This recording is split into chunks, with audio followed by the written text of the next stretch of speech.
നമസ്കാരം, ഞാൻ NGR നമ്പൂതിരി. നിങ്ങൾക്കെല്ലാവർക്കും എൻ്റെ ചാനലിലേക്ക് ഹാർദമായ സ്വാഗതം. 1700 വർഷം മുൻപ് ഭാരതം സമ്പന്നമായിരുന്ന കാലത്ത് കാളിദാസ മഹാകവി ആവിഷ്കരിച്ച് രാജധാനികളിലും ക്ഷേത്രാങ്കണങ്ങളിലും ആടിത്തകർത്തിരുന്ന അഭിജ്ഞാന ശാകുന്തളം എന്ന വിശ്വോത്തര പ്രണയ കഥയുടെ 6ാം ഭാഗത്തിലേക്ക് ഞാൻ എൻ്റെ കഥാപ്രേമികളെ ഒരിക്കൽ കൂടി കൂട്ടിക്കൊണ്ടു പോകുകയാണ്.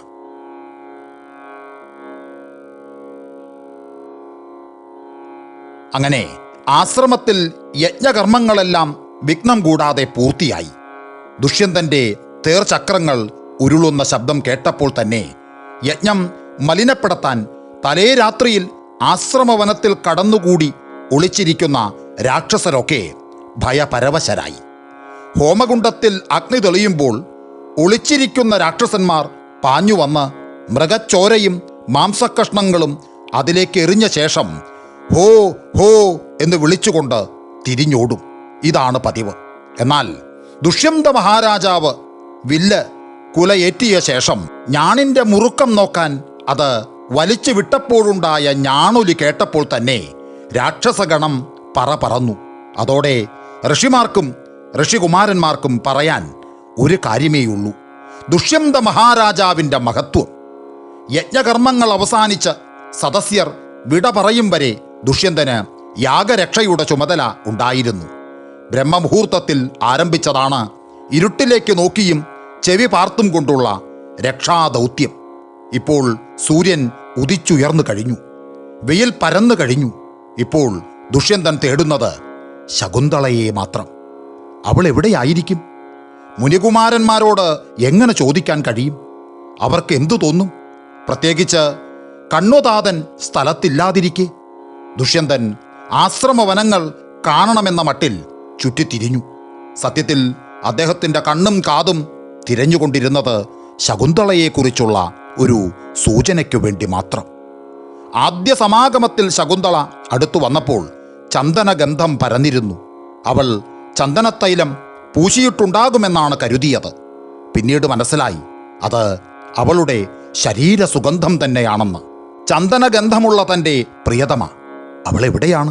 വെയിൽ മൂക്കുന്ന വേളയിൽ ശകുന്തള മാലിനീതീരത്തെ കാട്ടുവള്ളി കുടിലുകളിലാണ് തോഴിമാരോടൊപ്പം ചിലവഴിക്കാറുള്ളത്. അങ്ങോട്ടൊന്ന് പോയി നോക്കാം. മാലിനീതീരത്തേക്ക് ചെല്ലും തോറും എങ്ങുനിന്നെന്നറിയാതെ ഒരു നേർത്ത ചന്ദനഗന്ധം എത്തിത്തുടങ്ങി. ഗന്ധം വരുന്ന ദിശ നിർണയിക്കാൻ ദുഷ്യന്തൻ 4 പാടും ചുറ്റിത്തിരിഞ്ഞു. അങ്ങനെ കിട്ടിയ സൂചനയനുസരിച്ച് അടുത്തു ചെല്ലും തോറും ചന്ദനഗന്ധം കൂടിക്കൂടി വന്നുകൊണ്ടിരുന്നു. ഒടുവിൽ ദുഷ്യന്തൻ കണ്ടു, ഇലഞ്ഞിമരത്തിൻ്റെ കനത്ത നിഴലിൽ ഒരു പാറപ്പുറത്ത് സഖിമാർ പൂക്കൾ വിരിച്ചുണ്ടാക്കിയ മെത്തയിൽ അതാ കിടക്കുന്നു തൻ്റെ പ്രാണനാഥ. അവൾ ഒരു ചലിക്കുന്ന സ്വർണ്ണ വിഗ്രഹം പോലെ, പക്ഷേ അവശയും ക്ഷീണതയുമായിരിക്കുന്നു. ഇടയ്ക്കിടെ അസ്വസ്ഥയായി തിരിയുകയും സ്പഷ്ടമില്ലാതെ എന്തോ പുലമ്പുകയും ചെയ്യുന്നു. ദുഷ്യന്തൻ്റെ നെഞ്ചിൽ പെരുമ്പറകളുടെ മുഴക്കം. എന്തുപറ്റി തൻ്റെ പ്രാണേശ്വരിക്ക്? അനസൂയ അവളെ താമരയില കൊണ്ട് വീശുന്നുണ്ടല്ലോ. സഖി, ഞങ്ങൾ താമരയില കൊണ്ട് വീശുമ്പോൾ നിനക്ക് സുഖം തോന്നുന്നുണ്ടോ? ശകുന്തള കണ്ണുകൾ ചുഴറ്റി ചുറ്റും നോക്കിക്കൊണ്ട് പറഞ്ഞു. പാവം സഖിമാർ എന്നെ വീശുന്നുണ്ടായിരുന്നുവല്ലേ, ഞാനത് അറിഞ്ഞതേയില്ല. ദുഷ്യന്തൻ മറഞ്ഞു നിൽക്കുന്ന വള്ളിപ്പടർപ്പിൽ നിന്ന് മാറിയില്ല. തൻ്റെ പ്രിയതമയ്ക്ക് എന്ത് പറ്റിയെന്നറിയണം. തന്നെപ്പോലെ അവളും പ്രണയപാരവശ്യം കൊണ്ട് എരിപുരി കൊള്ളുകയാണോ എന്നറിയണം. ഇലയനക്കം പോലും കേൾപ്പിക്കാതെ ദുഷ്യന്തൻ കുറച്ചുകൂടി അടുത്തു ചെന്നു. അവർ പറയുന്നതെന്തും തൊട്ടുപിന്നിൽ മറഞ്ഞു നിൽക്കുന്ന ദുഷ്യന്തനു കേൾക്കാം. അനസൂയെ, ആ രാജർഷിയെ ആദ്യം കണ്ടപ്പോൾ തന്നെ ശകുന്തള വലിയ ഉത്സാഹത്തിലായിരുന്നു. അദ്ദേഹത്തെ കാണാത്തതിലുള്ള വിഷണ്ണതയാണോ അവളെ അലട്ടിക്കൊണ്ടിരിക്കുന്നത്? പ്രിയംവദ ചോദിച്ചു. എനിക്കും അങ്ങനെയൊരു സംശയം തോന്നുന്നുണ്ട്. നമ്മെ വിഷമിപ്പിക്കാതെ അവൾ തന്നെ പറയട്ടെ, എന്താണ് അവളുടെ സന്താപകാരണമെന്ന്. തോഴിമാർ ഇരുവരും മറുപടി കാത്ത് ശകുന്തളയുടെ മുഖത്തേക്ക് തന്നെ ഉറ്റുനോക്കിക്കൊണ്ടിരുന്നു. ശകുന്തളയുടെ ഇരുമിഴികളും നിറഞ്ഞ് കൺകോണുകളിലൂടെ മിഴിനീർ താഴേക്കുരുണ്ടു. അതേസമയം അമർത്തിവച്ച വിതുമ്പലിന്റെ ഫലമായി അവളുടെ ചുണ്ടുകൾ കൂടിപ്പോയി. പ്രിയ തോഴിയുടെ വിഷാദം സഖിമാരിലേക്കും പടർന്നു. ഇരുവരും കരഞ്ഞു. മുകളിലേക്ക് നോക്കിക്കിടക്കുന്ന ശകുന്തളയുടെ വലതുഭാഗത്ത് കൈമുട്ടൂന്നി ചേർന്ന് കിടന്ന് അവളെ ചേർത്തു പിടിച്ചുകൊണ്ട് അനസൂയ പറഞ്ഞു, മോളെ, നിനക്കറിയാമോ നിന്റെ ദുഃഖം ഞങ്ങളെ എത്രമാത്രം വേദനിപ്പിക്കുന്നുവെന്ന്? ഇന്നോളം ദുഃഖവും സന്തോഷവും എല്ലാം ഒരുപോലെ നമുക്കിടയിൽ മൂന്നായി വിഭജിച്ച് അനുഭവിച്ചറിഞ്ഞവരല്ലേ നാം.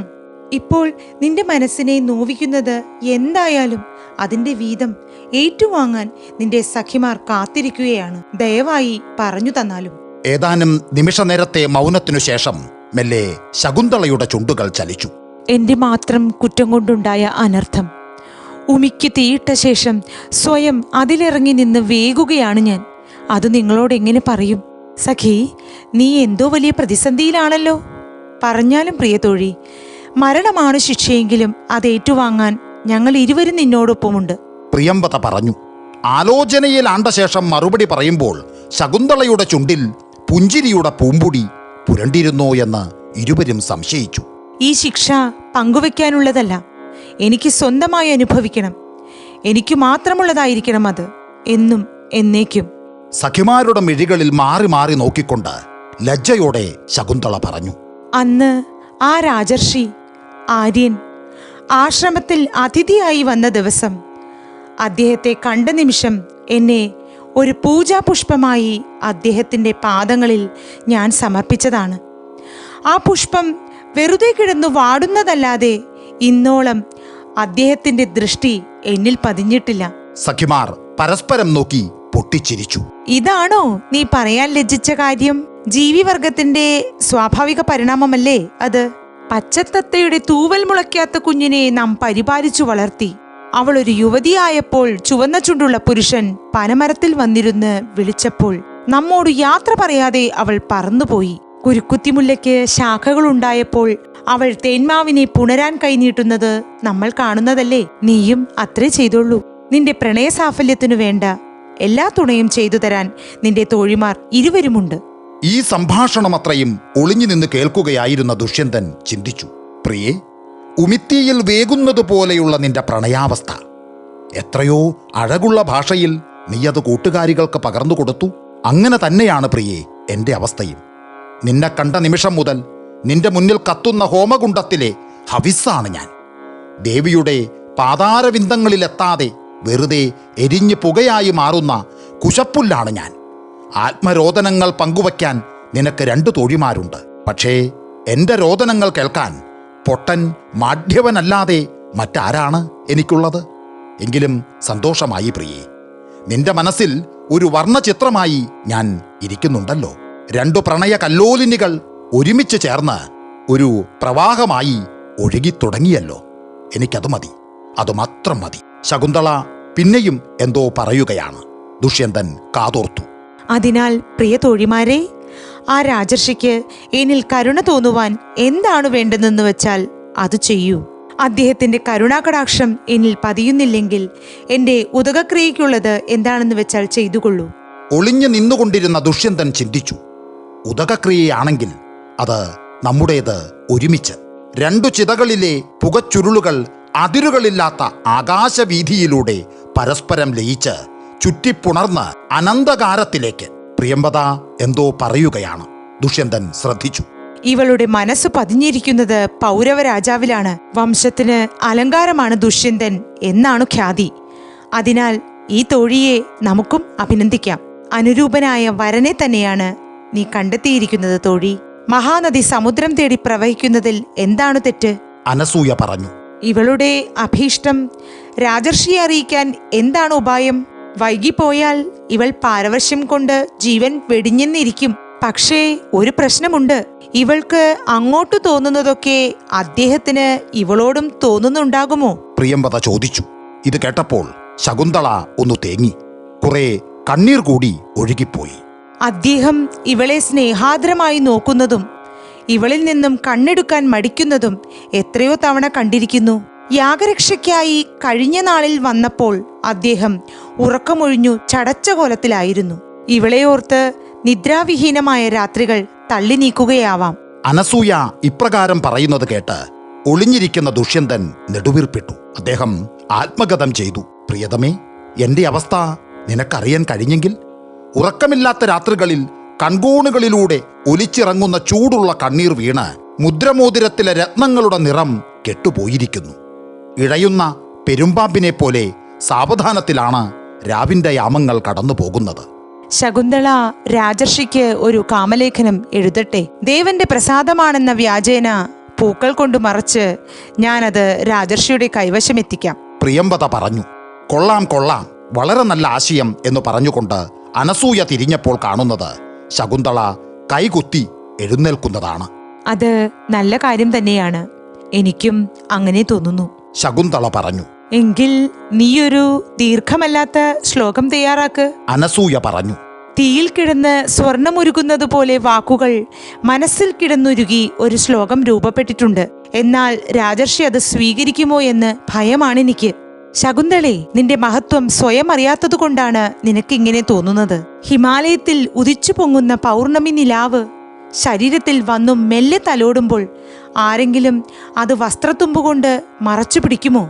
ഞാൻ ചെയ്യാം, നിങ്ങൾ പറയുന്നത് പോലെ തന്നെ ചെയ്യാം. ഞാനൊരു ശ്ലോകം ചിട്ടപ്പെടുത്തിയിട്ടുണ്ട്, എന്നാൽ എഴുതാനുള്ള ഉപകരണങ്ങളൊന്നുമില്ലല്ലോ. ശകുന്തള പറഞ്ഞു. പച്ചക്കിളിയുടെ വയറുപോലെ സ്നിഗ്ധമായ ഈ താമരയിലയിൽ നഖം കൊണ്ട് എഴുതിയാൽ മതി ശകുന്തളെ. അനസൂയ പറഞ്ഞു. ശകുന്തള വളരെ ശ്രദ്ധാപൂർവം അക്ഷരപ്പിഴയൊന്നും വരാതെ ഒരു ശ്ലോകമെഴുതി പൂർത്തിയാക്കിയ ശേഷം പറഞ്ഞു. ഞാൻ വായിക്കാം, നിങ്ങൾ കേട്ടുകൊള്ളൂ. എന്തെങ്കിലും പോരായ്മയുണ്ടെങ്കിൽ പറയണം, ഞങ്ങൾ ശ്രദ്ധിക്കുന്നുണ്ട്. നീ വായിച്ചുകൊള്ളൂ. സഖിമാർ പറഞ്ഞു. ശകുന്തള വായിച്ചു തുടങ്ങി. അങ്ങയുടെ ഉള്ളിൽ എന്താണെന്ന് ഈ ഉള്ളവൾക്കറിയില്ല.